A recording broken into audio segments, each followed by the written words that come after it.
if at any point it fades or if it gets garbled or something, let me know. I want to make sure that you can hear me and hear me clearly because I want to be heard. I got a lot to say. I'm going to start with something that I think is common sense for most people. And yet a lot of people in politics who are running for office or holding office, they don't want to say it out loud. There's no good reason that our government should be run by two private clubs.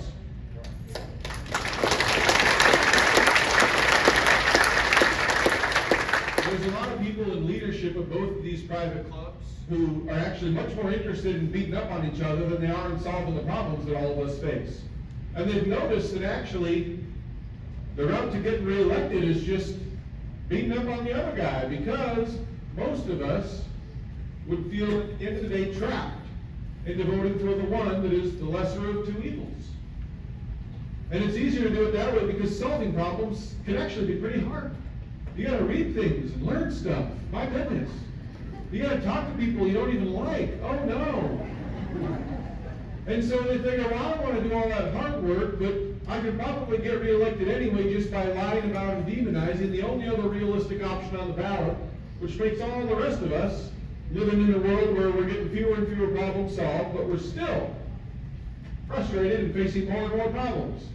We're going to switch over. See how this sounds. We're going to see how this sounds. All right. Resourcefulness, learning on the fly. We're going to make it work. So, there's my description of how politics works today. Does anybody think I'm being unfair? No? Okay. Then shouldn't that be the number one issue that we talk about? Our system of self-governance is the tool that we use to solve our problems, one of them, right? Well, the importance of having a good tool can't be summarized any way better than when Abraham Lincoln allegedly said, "If you give me 6 hours to chop down a tree, I will spend 4 sharpening the axe." If you don't have a dull, if you have a dull axe, you're going to put an awful lot of effort into making no progress at all. We want to have a system of problem solving that actually works to solve problems and serves Iowans, not special interest groups and insiders. We need to be sharpening the axe. So that every single time we're chopping away at the problems that we face, we are actually making progress on it. And here's the thing, I don't think that this is controversial. I think it's common sense. I think most Iowans actually know this, and they know it already. In fact, we have a proud history in Iowa of good government reforms making our democracy and our representatives forced to serve all of us. We were the first state in America to create an independent redistricting commission. We've been reading a lot about gerrymandering in the last year, haven't we? Where both private clubs are redrawing the lines in a way to make sure that their private club wins more elections. That's wrong. We were the first state ever to say, we're going to set up a system so the politicians can't do that. We're going to take that distraction away from them so that they can focus on doing what they're supposed to do. First state in America to create a merit-based judicial selection system to make sure that the people who get appointed, at the very least, have gone through a job interview process like most of the rest of us have to. We've done this over and over again. I think it's time for us to do it again. I think that we should end the special legal privileges of the Democratic Party and the Republican Party. We should have term limits. We should have age limits. We should have a ban on committing stock for elected officials. We should make it so that if you steal a bunch of money from taxpayers, you go to prison.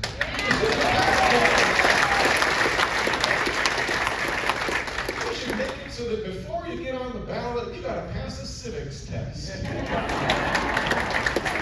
All of these things would make our axe an awful lot sharper, wouldn't it? And then when we look around and we're like, gee, why is our water dirty? Why do we have so much cancer? Why is our personal income 48th in the country? Why are our costs so high? We'd have an axe that could actually get a little bit of work done for you and me. Now, the people who run these private clubs, they want us to be mad at each other because it makes us easier to control. I don't want you to be mad at your neighbor. I want you to love your neighbor. And so I want us to take a minute here just to sort of rediscover what that might feel like, okay? I'm going to ask a couple of questions. I want everyone here to appreciate their neighbors. when it's not your turn to raise your hand, I want you to genuinely think of the people who are raising their hands and recognize that I know somewhere deep inside you appreciate them. So I'm going to ask a couple of questions, and I hope that makes it clear that if I ask you a question and you should raise your hand, we're just going to clap for you. Don't be scared. Okay? Raise your hand, please, if you're a registered Republican voter here tonight. Thank you to our Republican community. Appreciate you being here. Thank you. And I don't just mean thank you for being here. I mean thank you for being Iowans. Right? Please raise your hand if you're a registered independent voter here tonight. Thank you to our independent friends and neighbors.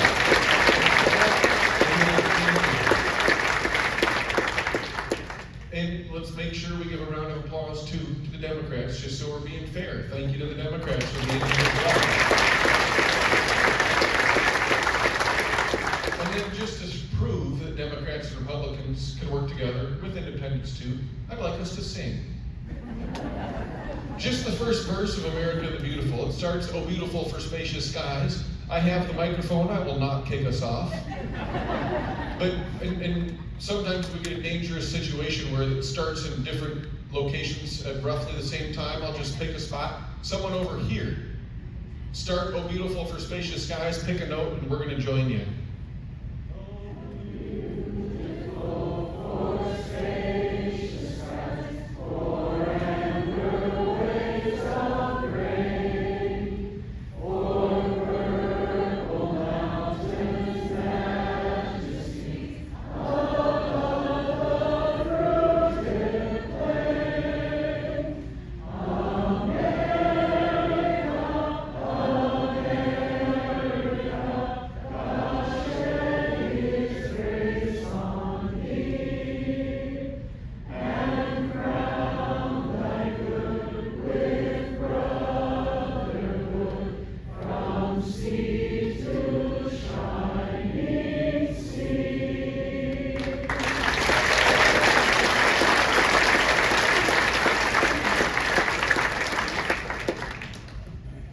Ottumwa, who knew?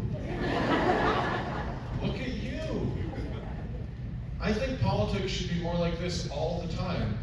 You take the people you disagree with, you say, "Hey, glad you're here." Every once in a while you make sense, and I'm glad to hear it when you do. And then you say, maybe we should work together, because if we all listen when each other makes sense, we probably get to a better answer. Right wing, left wing, one bird. I should introduce myself. My name is Ron Sand, running to be the next governor of the state of Iowa.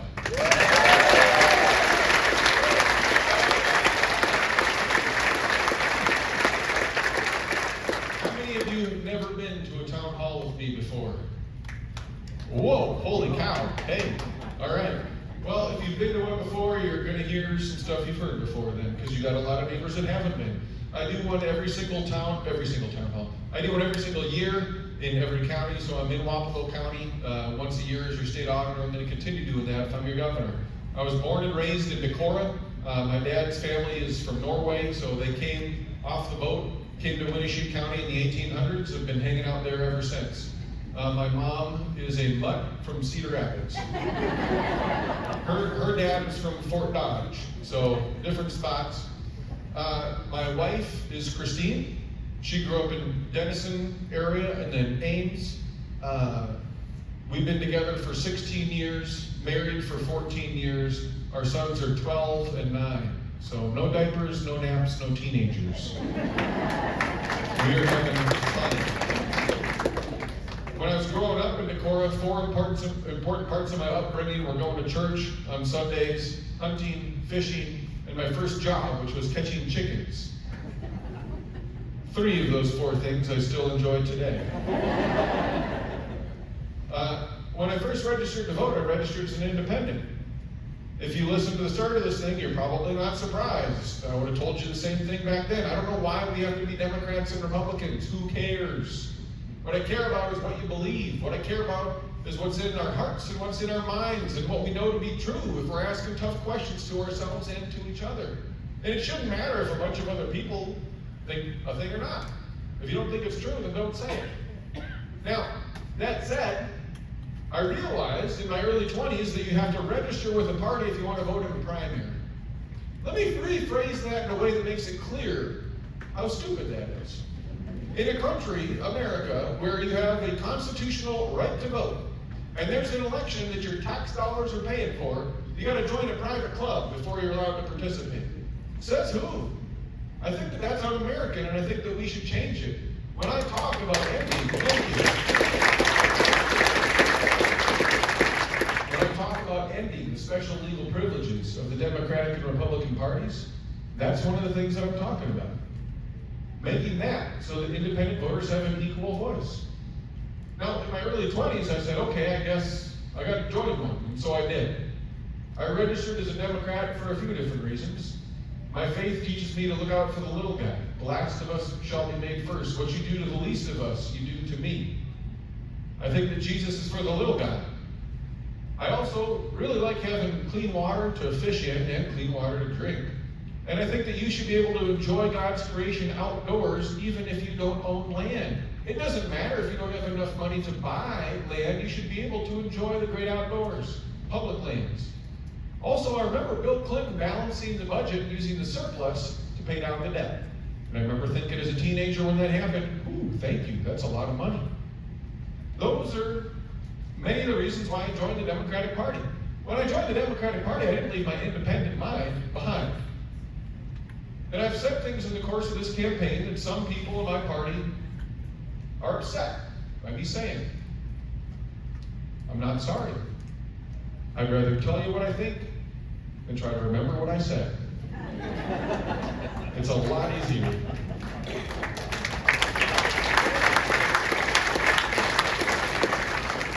I also just want to remind you of this.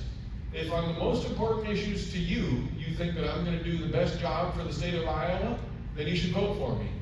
If on every single issue you agree with me, then you should back away and see a psychiatrist, because I don't believe you, and I'm scared at this point. Right? Disagreement is natural. Disagreement is important. Being willing to disagree with each other, if we listen to each other, is actually how we learn a little bit more about what else is going on in the world and what the world really is. So the more that we disagree openly and calmly with each other, more places we can get to. By working together and being willing to recognize, you know what? You're only wrong most of the time, not all the time. When I finished my education, I went to work in the Attorney General's office. 7 years as the Chief Public Corruption Prosecutor in the state of Iowa. I prosecuted the Iowa Film Office tax credit scandal cases. I prosecuted the only American prosecution of a Papua New Guinea Ponzi scheme that ensnared about half a dozen people in north central Iowa for hundreds of thousands of dollars. And I ran the investigation and the prosecution of what turned out to be the largest lottery rigging scheme in American history. It was crazy. If you remember it, great. If you don't, I wrote an award-winning book about it that you should buy many copies of for yourself and your friends and your family. It's called The Winning Ticket. And if you don't think that true crime and rigged lottery jackpots are exciting, there's Bigfoot hunters involved in the case. I mean, seriously, Bigfoot hunters, I'm not kidding. If you're not the book reading type, cool. There's a documentary that you can watch instead. You can stream it for free at lottodoc.com, LOTTODOC.com. I also prosecuted violent crime, and I also prosecuted quite a few of the worst predators in the state, sending them to the Cherokee Civil Commitment Unit. When I worked with the state auditor's office, it was because they do Iowa's public corruption investigations. I noticed that their work didn't always work well in the courtroom. That was because every person in the auditor's office was a CPA or an accountant, and they didn't have anybody with a law enforcement background. Well, different people who think differently from each other when they work together tend to get to a better outcome, as I've already said. That's true for that. It was true, heck, when Bill Clinton balanced the budget. If you're one of our Republican friends or neighbors, you might be sitting there thinking, well, he was working with a Republican Congress, saying, why don't you tell everybody that? To which I say, I just did. He can't get all the credit. That's not how it works. He was the president, not a dictator. He had to work with Congress. And the other party was controlling Congress, and so maybe they deserve some credit for it too, which is why I just gave it to him. I think that's important. I also realized that I think the auditor's office needed someone with law enforcement prosecution experience to make sure that their investigations were always going to work in a courtroom. I dug in and I realized the office also had the power to promote government efficiency, and they weren't really doing it. So I got excited. I said, well, I want to be state auditor. I ran and I won in 2018, and we started a government efficiency program. It's called PI. It stands for Public Innovations and Efficiencies. Wapello County and Ottumwa have both participated. Local school districts have participated. The vast majority of counties and cities and school districts across the state of Iowa have all participated. It's so good at saving tax dollars, it's actually been copied in 2 other states. I also took a solitary stand against our tax dollars getting used to bail out harassment by government insiders. There's about a sentence or two in Iowa Code Chapter 669 that says that when somebody does a thing like that and it's so bad that it's willful and wanton, the taxpayers can go after them, the person that did it, and get them to repay the state after the state has made their victims whole. And do you know that I had to listen to establishment figures from both political parties tell me why we shouldn't use that law? Well, Rob, one reason we don't want to do that is we've never used that law before. We're not sure what would happen.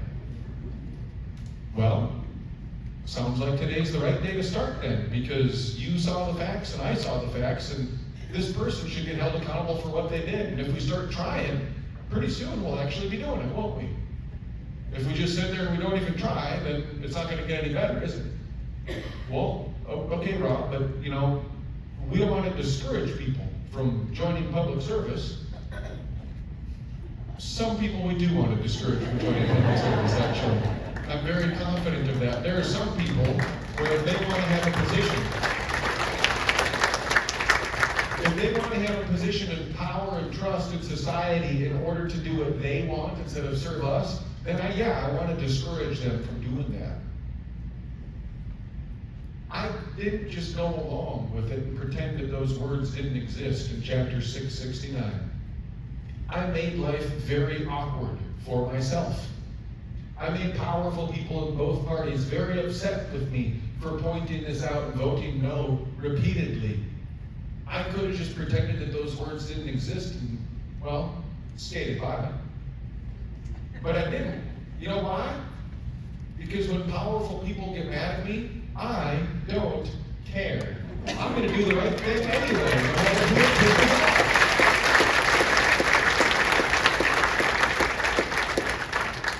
I have been making powerful people in both parties very mad with me on your behalf as your state auditor. I'd like to continue to do that as your governor.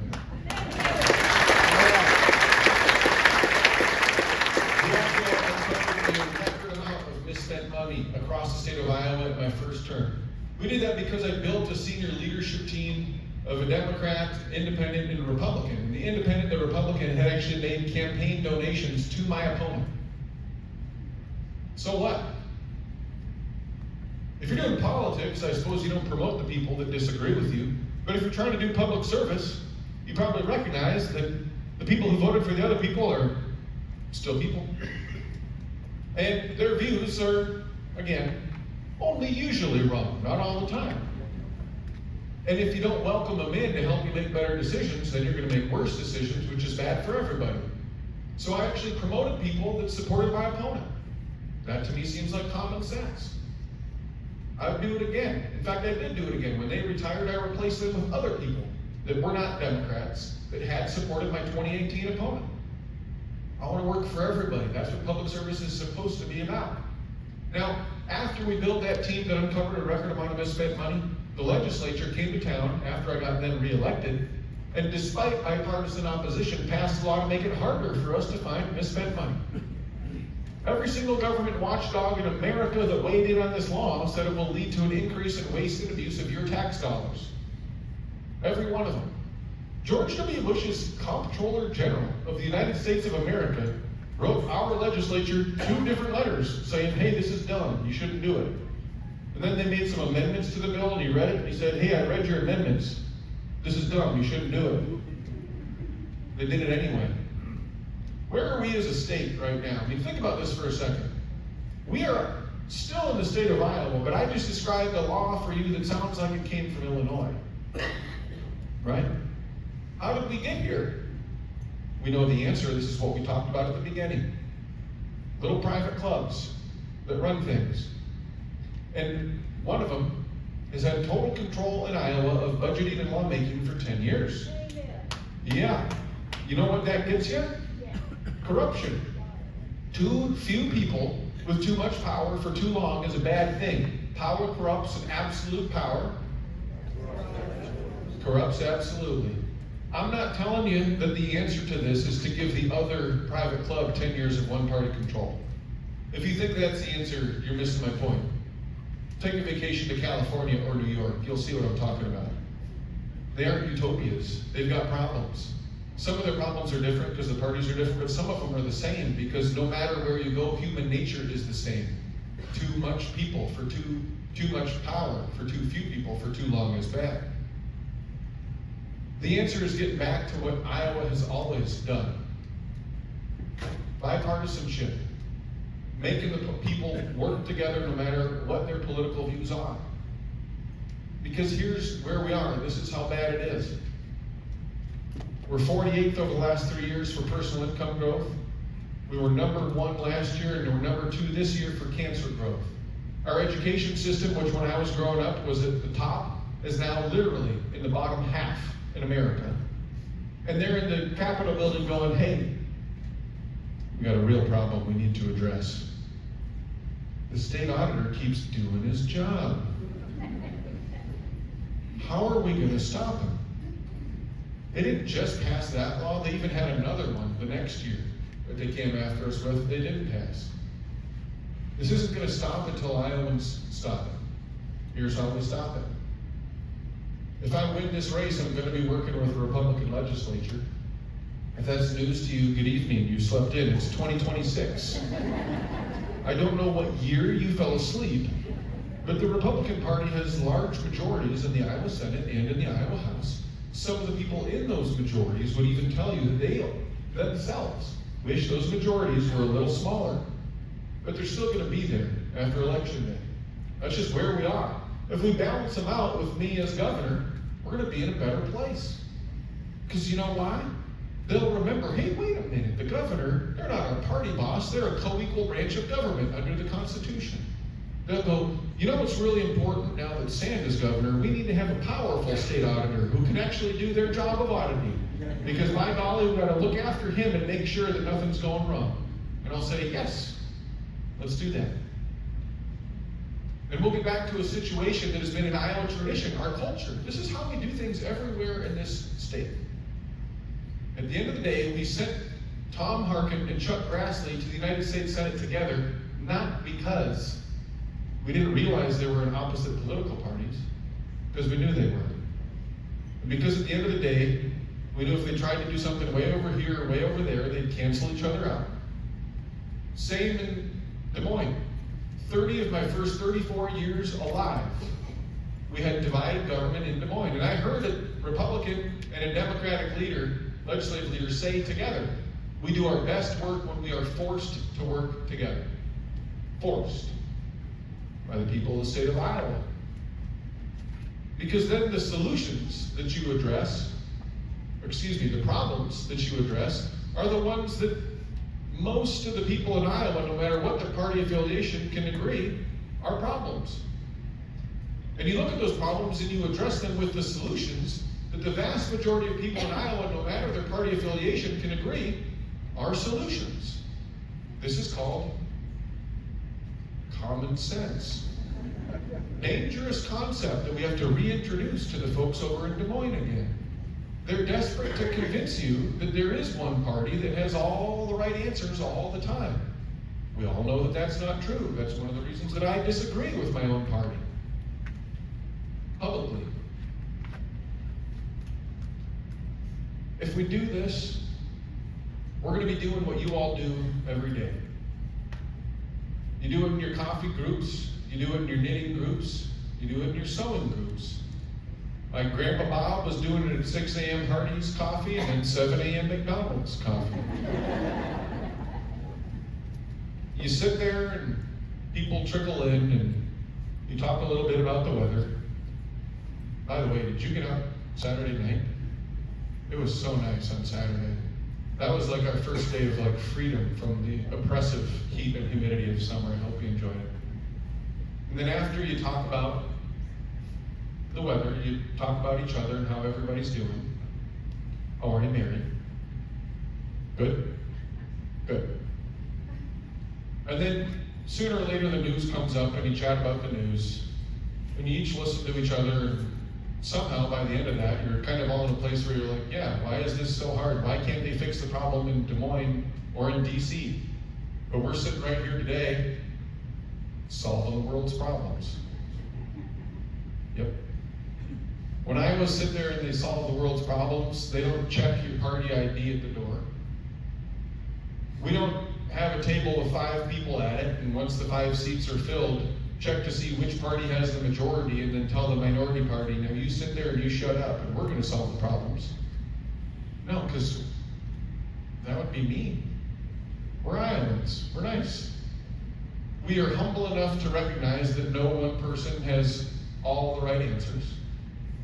And we're respectful enough to understand that even a broken clock is right twice a day. That's all I want Des Moines to be doing. Getting back to what we do everywhere in the state, solving the world's problems with Iowans, because that's the Iowa way to do it. That's what I mean when I say I want a state that's about not being redder or bluer, but better and truer. Thank you for being here, Wapello County. Happy to take your questions.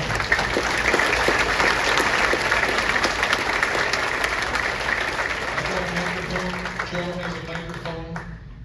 I want to do one thing that's really important, because we can talk about listening to each other, but talk is cheap, right? Don't actions speak louder than words? So I can say that I want to listen, or I can hand the microphone to somebody who said they're a registered Republican and give them the first opportunity to ask a question or tell me how I'm wrong about something. There you go. That's fine. That's fine. If you come up with something, I'm here for you, same as I am for anybody else. Who else said they were Republican? I'm trying to remember. There was somebody over here. I got it. All right, coming in behind you there. Right behind you. He's got a microphone coming behind you. Hi. Howdy.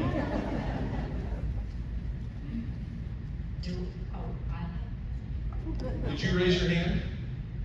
No, I just said that I was Republican. Oh, so what do you, I'm curious to hear from people who are in the opposite political party of me. And you can ask me any question that you've got. You can tell me why you think I'm wrong on something, whatever you want to talk about. I just want to, I think it's a really good idea that you think that we should be able to join Democrats as well as independents.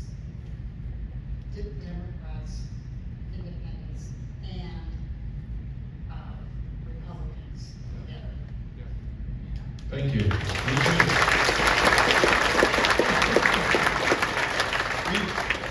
We put you on the spot, so I appreciate that, and I want to talk about that for a little bit.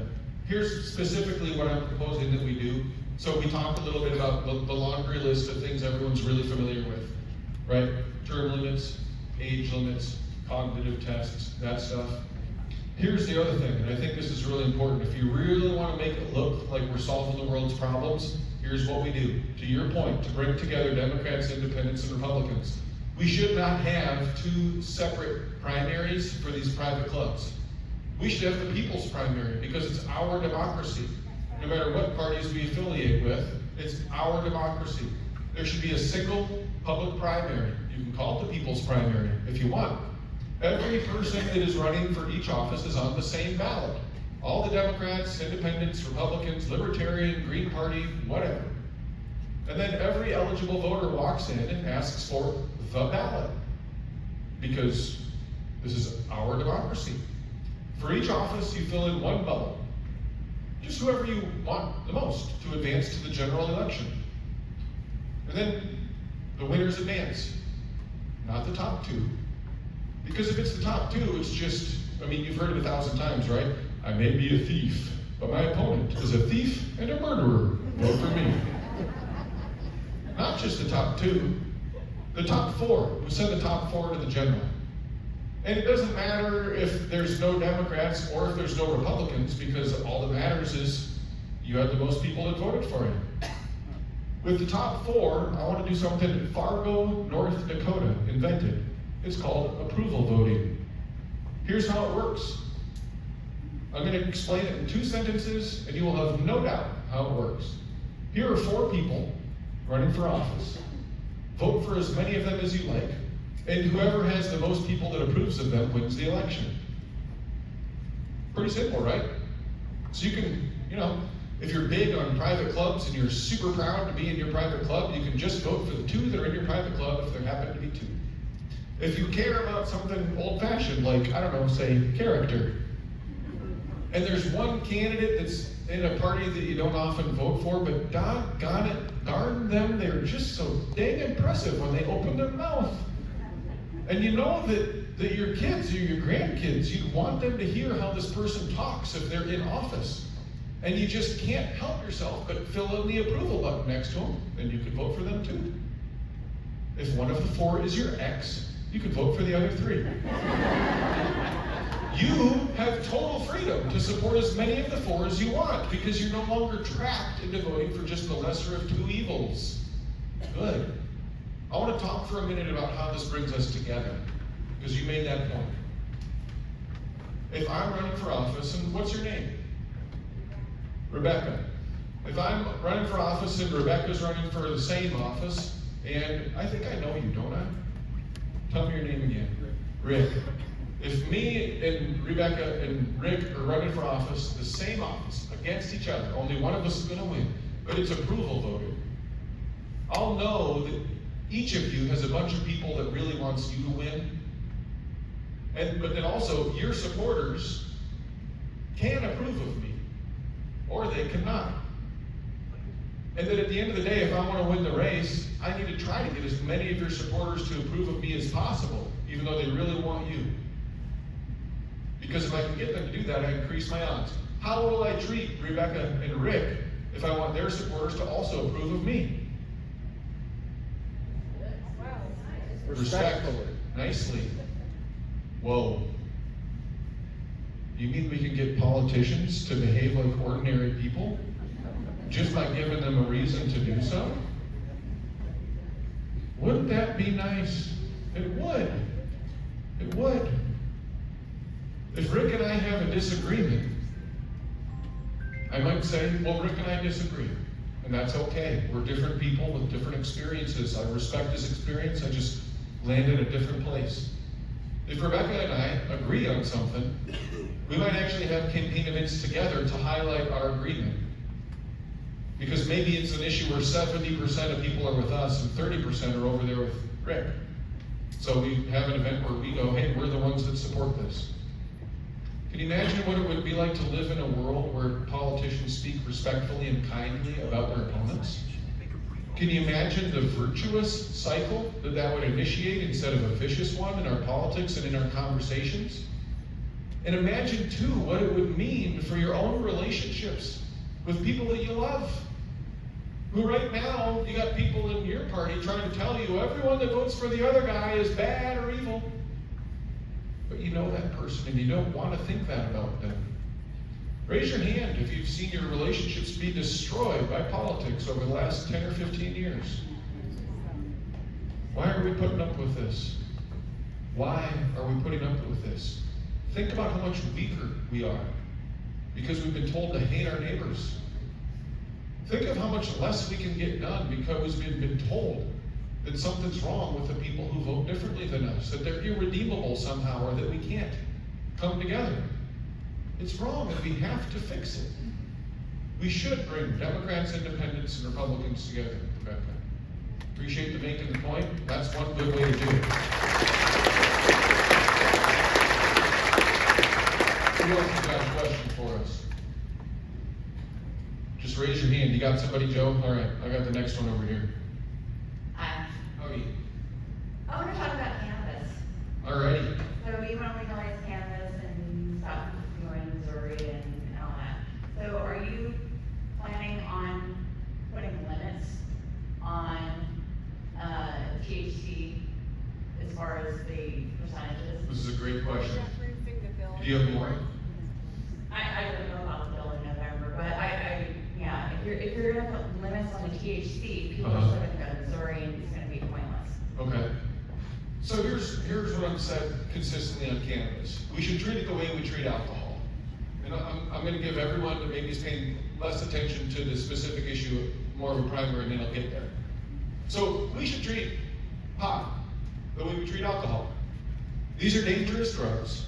You should not abuse them. Also, it doesn't make sense to throw you in prison for just using it by yourself. I don't think that makes sense. They both can be bad for you. They both can be used to help you relax. You should be responsible. When I say I want to treat it the way we treat alcohol, I mean that quite literally. We should have an age limit. It should be 21. I think that's reasonable. You shouldn't be able, like cigarettes or like alcohol, to market it in a way that's going to be attractive to children. If you want to have gummies, okay, but they don't need to look like, pink and blue and green like candy. You can have a gummy that looks really boring because you're an adult. Because we don't want kids to pick it up and look at it and go, oh, I want that, right? We should have restrictions on where you use it. I hear from people all the time, I don't want to smoke it. Do you know what I say to that? You're right. Or, excuse me, they say I don't want to smell it. And do you know what I say to that when they say I don't want to smell it? I say, yeah, you're right. That's very reasonable.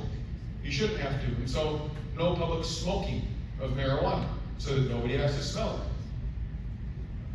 You can go on and on and on in the comparisons of alcohol. You asked specifically about THC content levels. Here is my answer.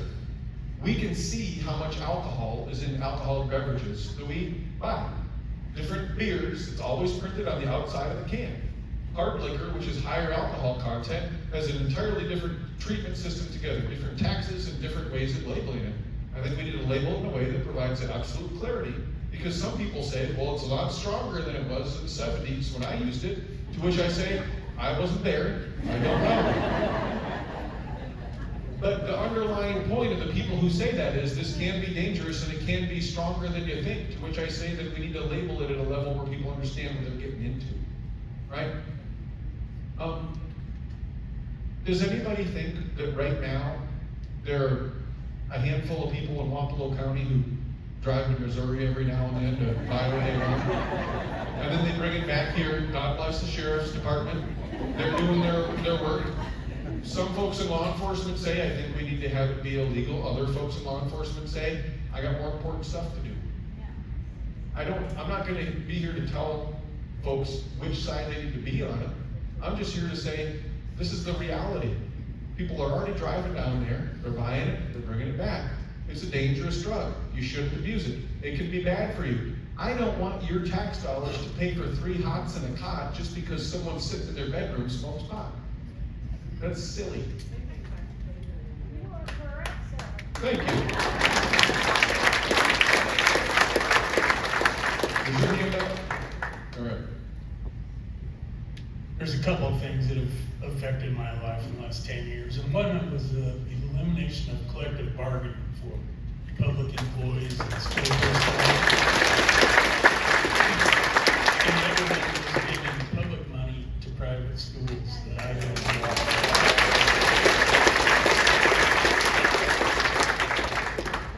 These are two issues that there's a strong... You betcha. Thank you for asking me to repeat it. He said there's 2 issues that are affecting his life. One was the reduction of collective bargaining for public employees, and the other was the voucher program, taking money and giving it to folks for private school tuition. I'll answer both. I'll be briefer on them because you get a twofer, so they'll be a little shorter. Collective bargaining, they changed the statute for public sector unions so that the only thing that you can bargain for is your pay. Now you understand as well as I do that that's actually pointless. Here's why. If you say, we demand a raise, your employer can be like, cool, you got it. And you go, oh, really? And they say, yeah, I'm just going to take it out of your benefits. Right? Because the only thing that you can bargain for is your pay. And then just say, okay, if that's what you want, where you want the money to go, we'll put it there. We'll just take it from over here, the other piece of your plan. So that's pretty pointless. Anybody know anyone that works for the Department of Corrections? them how things are going for public employees right now. They're getting spit on, every bodily fluid you can imagine. They're getting thrown at them. It's not a safe working condition, but they can't bargain for their own safety. Maybe that's the reason that 2 prison guards in Anamosa were literally murdered. A prison guard and a nurse. This is silly. The voucher program. You can be a person who likes the idea of school choice and yet recognizes that the law needs reform because it's an invitation to waste, fraud, and abuse as it is currently written.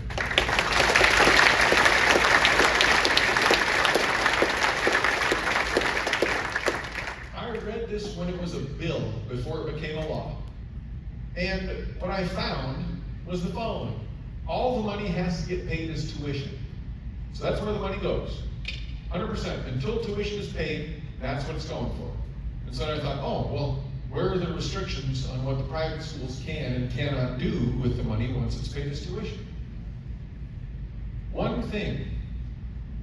There is one thing on God's green earth, of everything you can possibly imagine, there's only one thing that a private school cannot do with our tax money. They can't pay a rebate to the parents. Which makes sense. You wouldn't want to be like, hey, we charge you the full $7,500, but tuition's only $5,000, we're going to give you $2,500 back in cash. I mean, that's a good rule, right?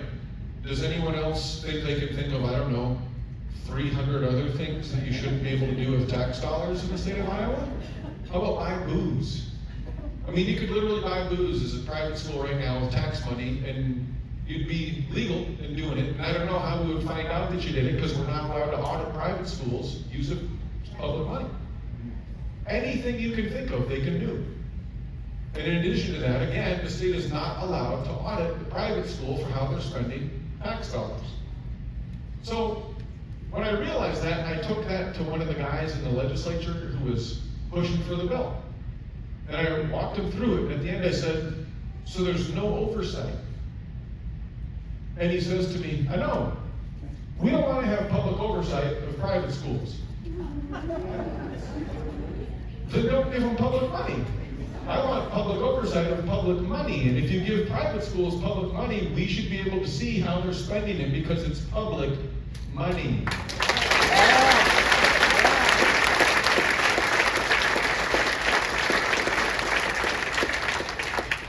So I'm proposing those changes because I'm going to be working with the Republican legislature that passed the bill, and I'm pretty sure that even a lot of their voters would be like, oh, yeah, I mean, you got to know where the money's going, otherwise it's going to get wasted, right? Because can't we agree on that, right? If you give people, hey, here's $300 million, you can't pay a rebate, but anything else you want to do that you can possibly imagine you can do and we're not looking, you'll be good, right? Can we agree that some of the people will misspend some of the money, right? This is human nature. This is why we pray, lead us not into temptation. Because temptation is tempting. And if you tell folks, here's a pile of money, you can do anything you want, we're not looking. Well, you'll use it for education, won't you? You're not looking? No. Okay. This is the same reason that if you're driving away from here tonight, and all of a sudden you look in the rearview mirror and there's the sheriff behind you, where do your eyes go next? That's right, spit on it. One guy one time said beer can.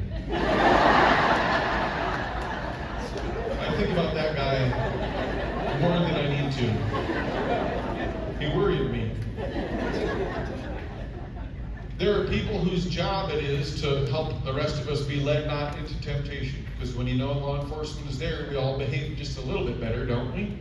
Same thing when the auditor can look. You do handle the books just a little bit better because the auditor may come and take a peek. Huh? So we got to have oversight. Here's the other thing I'm proposing in these changes. They say they want school choice, the people who supported this bill. Let's give it to them. Here's some rules that would make this bill be more reflective of the idea of school choice that they say they want. Number one, if you take public money, you have to take the public. So the student is choosing which school they go to, and private schools can't just reject whoever they don't want.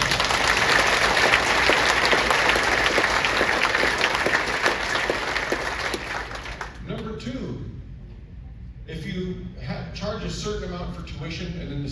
hey, we're gonna start giving you $7,500 per student. If you jack tuition up by $7,500, it's equally unaffordable as it was before. And you haven't done anything to improve school choice. So we're gonna say there's a limit on how much you can increase tuition. And number three, folks, we're giving this money to people who make more than $1 million a year who are gonna send their kids to private school anyways. We got a $1.3 billion annual reoccurring budget deficit. It's not helping school choice to give it to people who are gonna pay for tuition and didn't have to make a single spending decision all year long in order to afford it. So we should put income limits back on the program too.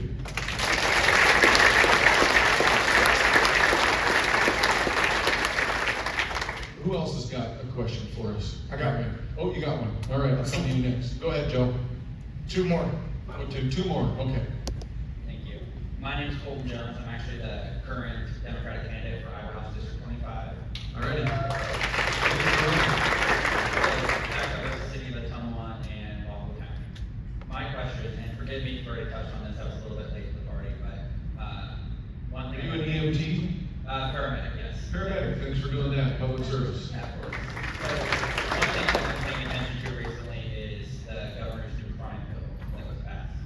I guess my question is, what is your stance on that as well? If we see an increase in crime, what are other ways we can address that issue versus just locking them out of the door? It's a good question. Yeah, your point I think was, you know, what we oftentimes see, and this is as a driver in my faith, I think the best 6-word summary of Christianity is comfort the afflicted and afflict the comfortable. And we don't have enough justice for people who are high up, who are robbing from us and stealing from us, and yet the people who are just struggling to get by, we nickel and dime them for every little thing that we do, right? We gotta orient around public safety. I've prosecuted violent criminals. I have put pedophiles, murderers, robbers, rapists in jail because they should be there. But one of the things that has been innovated at the state level or the local level across the state of Iowa, and that has been effective in saving tax money, in fact, so effective that we've incorporated into our PI program, is drug court. So when you have a person whose fundamental issue is not large-scale crime or public safety or distributing large amounts of drugs, but it is possession of them for personal use. Scott County was one of the places, in other counties, I think Cerro Gordo does this, but they have innovated a program where instead of just throwing those folks in prison, they have real accountability for them that involves actually helping them break their addiction and treat their addiction. Now, I gotta tell you, addiction and anyone who can overcome it is someone that has my undying respect. My Grandma Betty struggled and she could never overcome it. You know, we watched her drink her life away. And we shouldn't want that for anyone. We shouldn't want them to do it themselves, but we shouldn't want their family members to have to watch them do it either. And if we can save money for taxpayers at the same time that we help them get to a better outcome, then we should be finding ways to do that that are innovative, that can help everyone in the state by improving public safety and making sure those people aren't just, making sure that they can then be employable and be doing work and be proud of the lives that they're living. It's a good question.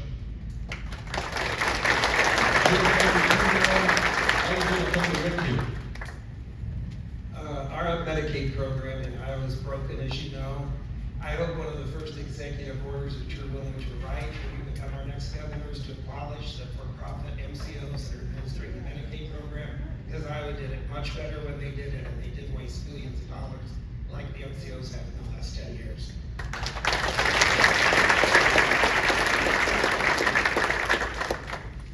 You bet. I'm going to add a little to that. This is a place where my opponent and I disagree. He has said that he wants to continue privatization of Medicaid because he consults his ideology on this question. He has said that generally there's many things that the private sector can do better than government. Hold on. I don't think that's an unfair statement. The reason that I disagree is because I have been living in Iowa and I live here full time. And I know that the privatization of Medicaid has failed in the state of Iowa. Now I can tell you all the reasons that it didn't work here, that are specific to how it was done here, because I've been here for it. He's been living all over the country as a paid political operative for the last 20 years. Colorado, Montana, Wichita, then started a private school down in Wichita. Registered to vote in Iowa in 2024 after voting in Kansas previously. He hasn't been here to pay attention to it. I'm going to give you the short version.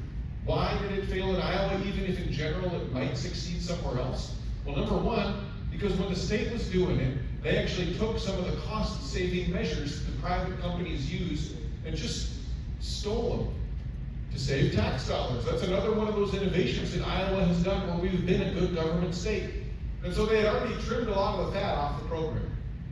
Then when it was privatized in 2016, Terry Branstad did it more quickly than anyone else had ever done it before. In fact, he did it so fast that the federal government told him, slow down. This is a big deal. People's lives are at stake. Chill out. You're doing this too quickly. He also did it to 100% of the people on the program, which is almost never done. There's an entire group of people on what is called long-term supports and services, LTSS.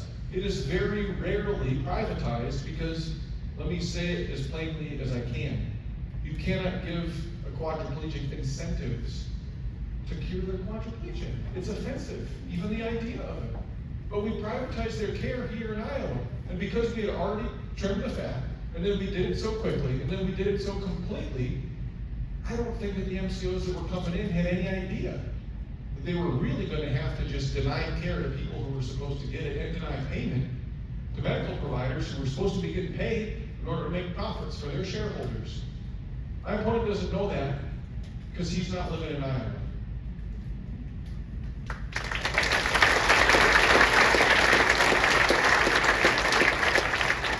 Joe told me 2 more questions, now he's giving me the cut it, which means at least 1 more question. Because I don't like being told what to do, which is a good trait for a governor. Who else wants a piece of me? How are you? Thanks for coming. My name is Sonia, and one of the less glamorous issues that we've been dealing with in local government in the last 5 years, 6 years, is when they have been adjusting the property tax legislation, they have been taking away local control. So when you live in Ottumwa and you read in the paper about how difficult it is to balance a budget, people blame our local officials. And the state has taken all of our ability to make those decisions locally away from us. And that they get credit then for the tax cuts, while the local city council and mayors get the criticism for our services being cut. Our current governor has said that cities are just gonna have to decide what they can live without. And this affects all of us, whether it's your library funding, your parks funding, the streets that get paved or don't get paved. And what will you do about that?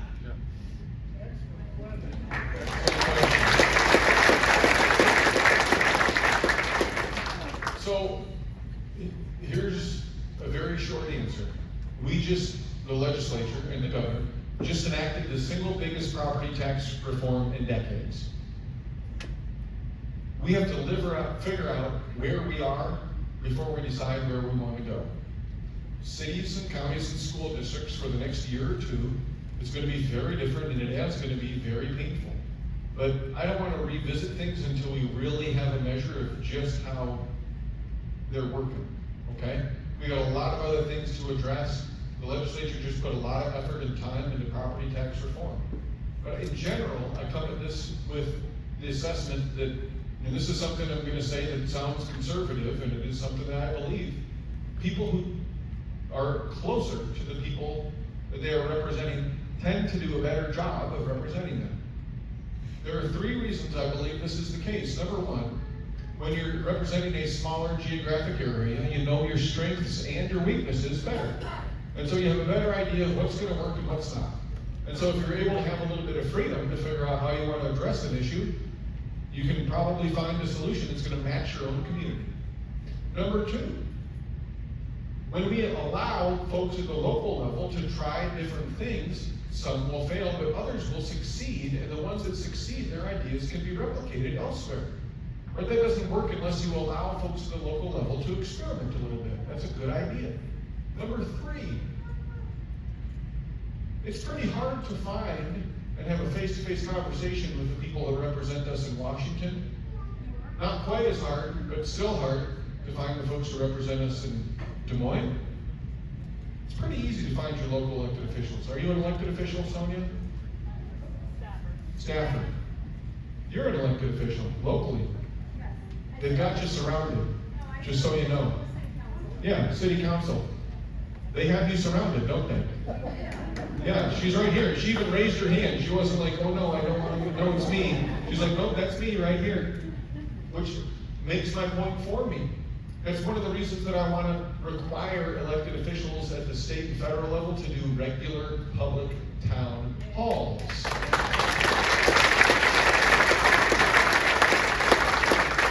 Elected officials will do fewer corrupt and obviously bad things if they know they're going to have to look people in the eye and answer for it in a couple of weeks or a month. People across the world want to believe that they're good. And when you put them in a position and you put them inside of a structure where they're going to be forced to come face to face with people whose lives they've impacted, they will treat those lives with a little more concern, won't they? This is, again, called lead them not into temptation. We want to apply that to politicians. But at the local level, your local officials are easier to hold accountable. You can find them at the grocery store, you can find them at the softball game, you can find them at church, wherever. So if I'm governor, I don't want to be telling cities and counties and school districts constantly that we're taking away their powers and instead putting unfunded mandates on them about things that we're telling them from the state level they have to do without giving them the resources to do it. The property tax piece is going to be tough. I'm also a big believer in efficiency. This is why we have the PI program. I would love to make the PI program mandatory. I think that's a great first place to turn for folks. When they're saying, hey, our budgets are getting tight, let's enact some more efficiency measures. Let's make sure that we're doing everything that we can to save every taxpayer money, every taxpayer dollar. What's funny to me, and it's a great illustration of partisanship, and the two private clubs, right? And again, you know, Joe told me I had to wrap up, so I did an extra question or two. But this is a good way to pivot back into the bigger question, to come full circle. Because you made the point, the governor said you're just going to have to learn to live with it. The governor could have pointed out, you know, cities and counties and school districts can participate in the state auditor's pilot program. She could have said it's good enough at saving tax dollars that it's been copied into other states. That would have helped us raise more awareness. Maybe a few of your local elected officials would have been asked, hey, I heard about this pilot program, do you guys do that? That would have given them a little bit of a boost, and it would have helped find an easier way to make ends meet. But she's never complimented it publicly, probably because, I guess, well, you know. This is so silly, right? I've complimented a lot of the bills that she's passed over the last few years. I'm glad that they passed limitations on how often cell phones can be available to our students in public schools. I've said the state government reorganization, I don't think I like the process because there weren't really any amendments allowed, but we didn't need 37 cabinet level agencies in the state of Iowa. 37 is so many. I'm not sure that 16 is the magic number, but I think that was a good move in the general direction. We should just be able to talk about people and talk about ideas. I've defended her as well as other Republicans on social media regularly when people attack them unfairly. I do not find it difficult to say, hey, that's not fair, to people who are in my party who are criticizing the leaders of the other party. That's why we need to go back to Rebecca's point. We need to have a system that brings Democrats and independents, Republicans together. Because we're supposed to be working together to solve our problems. That's how we do it in Iowa. Now here's the good news. I know that this message resonates. Because even before We had an opponent in this race. We had a tremendous amount of support from Iowa Republicans. Yeah, I know we've been ahead in every poll, but we've even had people pitching in. In fact, at this point, my Republican opponent has, I think, a little over 900 individual donors from anywhere in America. We have 2,400 Iowa Republican donors to our campaign.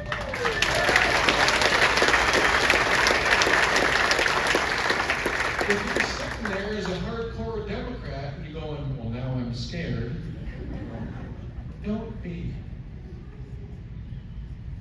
There are people in every single party in this state who are sick and tired of politics.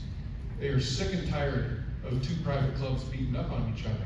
They are sick and tired of our problems not getting solved and being told, well, you gotta vote for me because the other guy's really scary.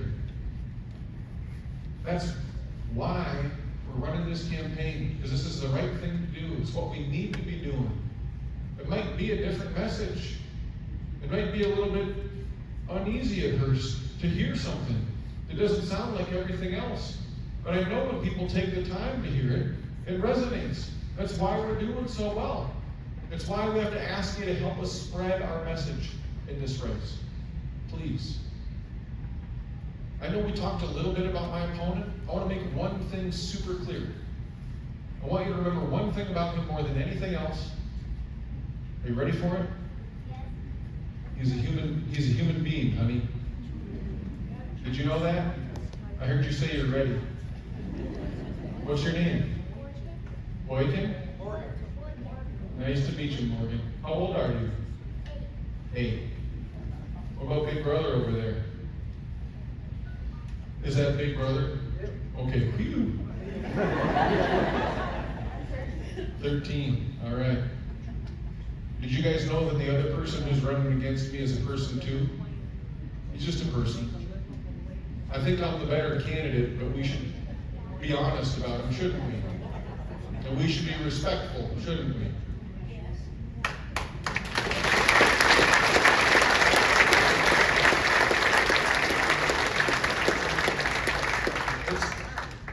When I talk about him, I try to keep it square to the facts. When I tell you that he hasn't been living here, it's because his plane spent 75 nights in Wichita, Kansas to 51 in Belle Plaine, Iowa, after he announced he was running for governor of the state of Iowa. This is a full-time job. You have full-time problems.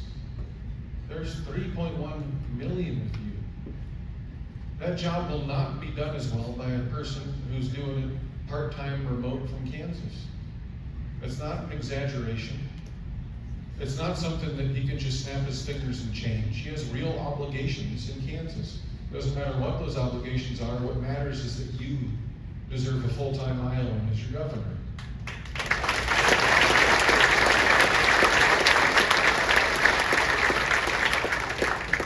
He's still a human being, don't forget that. This campaign, this is about bringing Iowa back, not just a direction or a party or a color. It's about the way we solve problems, the world's problems, right? Together.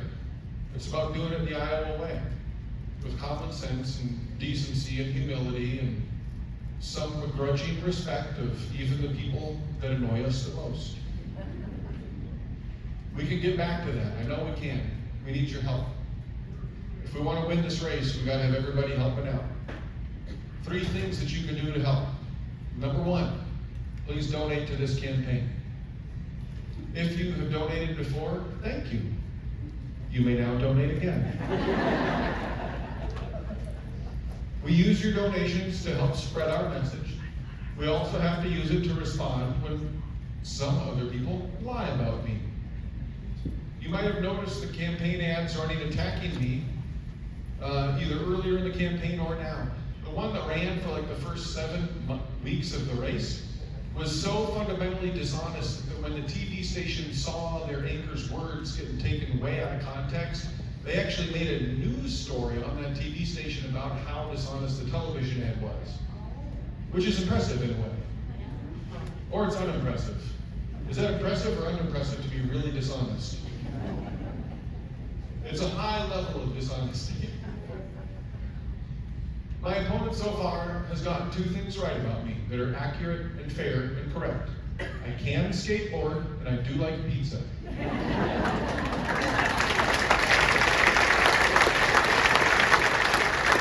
If you donate, you can help us respond to the other folks, okay?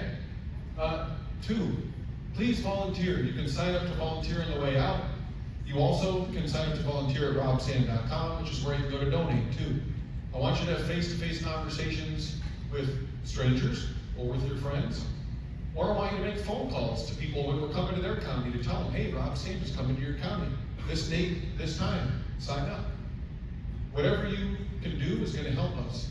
The most effective way to get a person to take an action like voting or to make up their mind on who to vote for is a conversation with another person. That's true. Social media.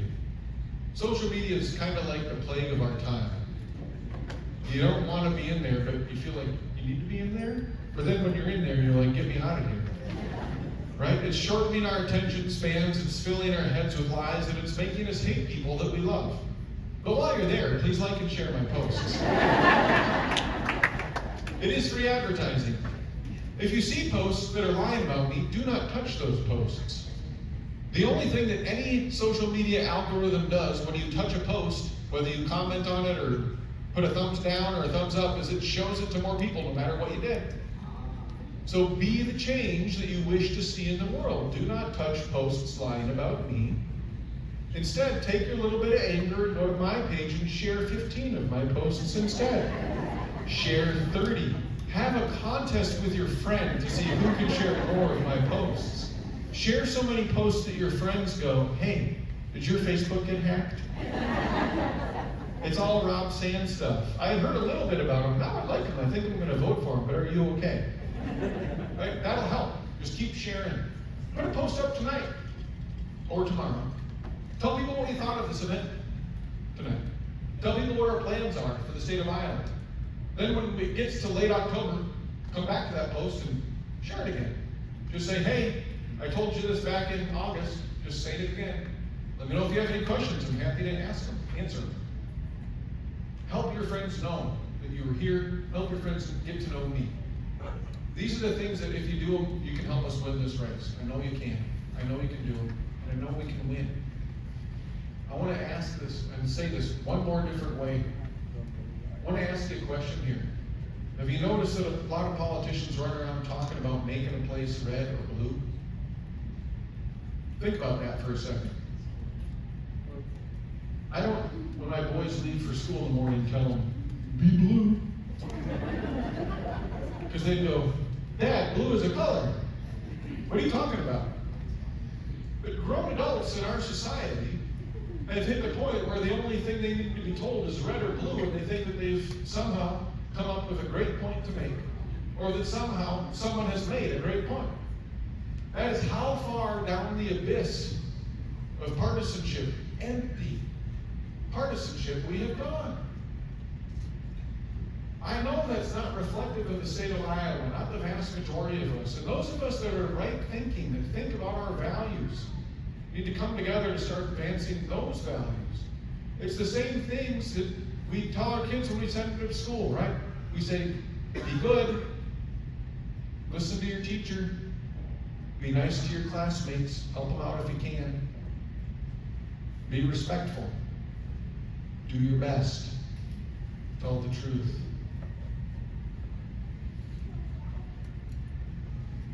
I don't want to raise my children in a place where they feel like they can judge someone just because of how they voted.